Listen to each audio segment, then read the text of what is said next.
A game like this, everybody's kind of curious how exactly it's going to kind of play out. Like, what is the goal? And we've got gameplay here for people to see. Yeah. So give us a picture into what we're going to be doing in Sniper Ghost Warrior contracts.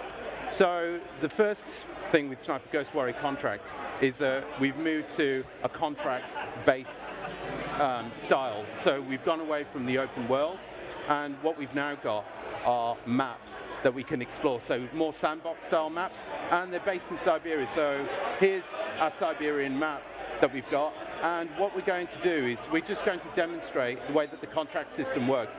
And Daniel's going to move forward. He's my games play guy, and here you can start to see what the map actually looks like. So we're going to move forward into this map, and what we're trying to deliver is the ultimate sniping experience. So part of that, for the complete experience, is to do all the different parts. So the first part is the recon. So we can see a couple of guys here, and in the scope, we've redesigned it. So now you can get it up close and personal. It's a bit more like being a voyeur. So there's a grenade on this guy, and I really want Daniel to shoot it, but he won't, because there's a base over there, and we don't want him to alert that base. He's going to move into a different position. So one of the things that we've got in the game is a huge arsenal of weapons. You can upgrade them, and we can do a lot of things here. So these are almost like little mini puzzles. So Daniel's going in, and he's going to switch his bullet to an armor piercing and see if he can get a double kill. I have to really stop myself from putting the conversation they're having in there and be like, yeah, here's your wife pregnant. How long far along is she? Well, they're not going to last much longer in their conversation. No, they're not. So, do they do a lot of stylization like that for the kills? There is. I mean, you'll see if we can get through as much. How many minutes we got? About 10 minutes? Like about yeah, something like that. Something like that. Well, we'll be able to show you as much as possible. But again, what we're trying to go for is that kind of like that visceral feel and the flexibility. So here, just showing some of that, is that if we wanted to, we could pick up a weapon. So we could pick up an assault rifle, but we're not going to do that. We're going to move forward, and we've got a base. So first of all, we're going to try and do our recon. And to do recon, we need to get a good vantage point. So we're going to climb up here. Now with recon, do I get other abilities and skills to make it easier? Yes, you will. So what we're going to see first off is Daniel's going to switch to binoculars. He's going to go to binoculars, and he's going to scout out the area. He's going to try and find enemies, try and find weak points in the base, and just understand what's around here. So there's a tagging system, so that he's tagging different enemies. He's looking for things like mortars or any threatening things that might be around the area. And also, how are we going to infiltrate the base? If we've got enough time, it'd be great to show him actually infiltrate and get inside this base. So Daniel's going around with the binoculars, but with the game and having this mask, you'll be able to upgrade and get rid of binoculars and just use your mask. Okay, so there's a couple of guys approaching. He didn't secure the area, and he's going to take out these guys. So again, within here, I have no idea how it's going to play out. When he normally kills this guy, he dies and falls into a minefield. He didn't do it this time. It explodes a mine, and then the whole base gets alerted. Now, so something you've been doing is you've been making predictions about what he's going to do, and it either happens or don't happen. I mean, what if he wants to try again or try it a different way? Again, that's part of this whole thing. It's the replayability. The fact that you can handle it in a completely different way. So if he's targeted the main contract that we're after here, the guy's gone off. He could have taken a shot, but he wants to complete all the side contracts that you get. He wants to earn as much cash and get as many of the tokens as possible. So he's not going for that. You'll also see on the base there's some little square icons. These are CCTV cameras, and he's going to knock it out with an EMP bullet.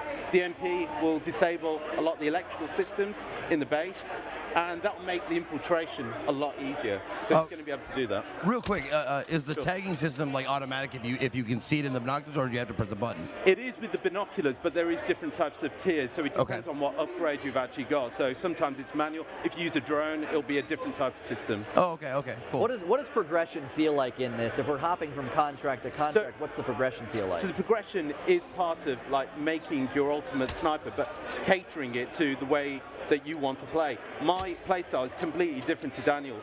Mine's far more aggressive, whereas Daniel's is very, very careful. And I sometimes just want him to blow things up in this base, but he won't do it. So what we've got here is he's used a special type of bullet. He's using tagging bullets, and that helps us to identify any invisible target. So he's spotted a sniper over here, and he wouldn't have seen that with his binoculars, and he didn't have thermal vision as an option for his mask, so he wouldn't have been able to spot them, but he's used a special bullet. So he's going to take these guys out, and he's got to calibrate the scope. So he's calibrating the scope, and we've had a bounty as well. I'll try and describe that in a minute. There's so much stuff going on. Now, I mean, he knew to shoot that special bullet because he's done it before. How would the player that's not as experienced as him know to use a special bullet in that case? Again, some of that comes as part of the experience that when you first of all load out, you'll start to see that you have options to load out with, so you can carry a certain amount of bullets with you. And some of it is experimentation, because you can do this. These are like tactical puzzles, so you can do them in so many different ways. You don't have to do it the way that Daniel was playing it. And again, he's just going to take out the snipers, so it clears us a nice path to get in. And Daniel, before you move on, just show some points. So if we wanted to infiltrate the base, he could go in and take a few different, so he could go in that way, or he could take that route, but because we want to show as much sniping as possible, our main target is in that area there, so he's going to shoot through the windows. And if you move to the right, Daniel, there's a vantage point here, which has got a bit more cover, and he's going to try and take the shot from over here. So he's going to make his way over to this part now. Chat, I want you to make sure to put F's in the chat every time someone gets ripped in the game, Yes, okay? we Make wanna sure make that's sure. your job. F's in the that. chat for every death. Now, it seems that you have to become a good sniper. He's not just linearly being led along to specific locations. He's having to think like a sniper. Yeah, exactly, and that's the whole thing that we're trying to deliver, is that complete experience. So you can, I think the great thing about it is that it still leans to different types of play style, and there's no right or wrong way. So here, because he's tagged these guys, he knows where they are. He's using the mask abilities as well. He's scanning the area and looking for trails to get through this minefield. And also, the locations that we have, it's spotting anything like mines, so he can analyze, and he can do things like go up to this guy, he can interrogate, find more information about where the target is, or location of different soldiers, how many soldiers are on the base. But he's not doing that, he's just killing. You can just put a knife in his ear. You know, He either pretty one. much did, yeah. We can have a nice Not chat very or a nice. knife in the Not ear. very- So he's going to quickly move on so that we can get to this main target, and he should have a clear path. So he should have a nice clear path to that sniping point, and hopefully, okay, so he's got one more guy, and hopefully he hasn't alerted the base. He's alerted the base, so now this is when it goes sideways. And I was it's hoping you'd just do emerging that, gameplay honestly. now. I wanted to see it go a little sideways. So do I. So did I. But he hates it. Now Daniel's completely under pressure. You should have a camera on him because he's sweating now. It'll be his first Twitch stream ever. We'll get to see the pressure as he tries to He's pull such this off. a good guy. He hates it when it goes like this as well, and I'm going, great. So we can see our main target running for it, and it's going to be a very difficult shot. He could try and get him with a armor-piercing bullet and just go through everything. You got him. Oh, my. He heard you out here talking all that junk. He decided to show up. We want to make sure we give you an opportunity to tell people where they could learn more about the game and when is it launching. So on Twitter, it's at SGW Contracts, and if you go to sniperghostwarriorcontracts.com, you'll be able to get more information about it.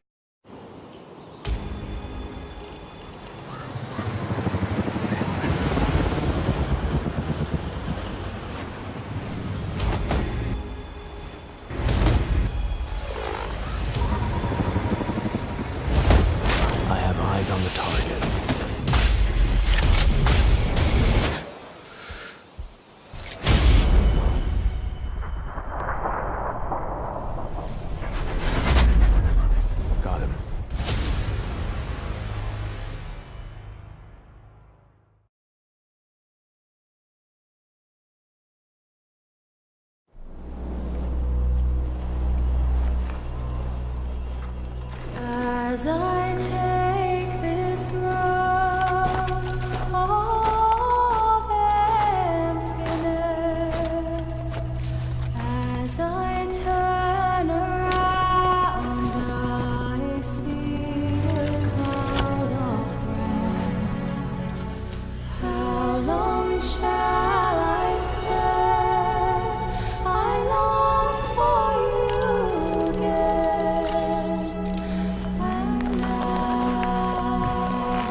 shadow.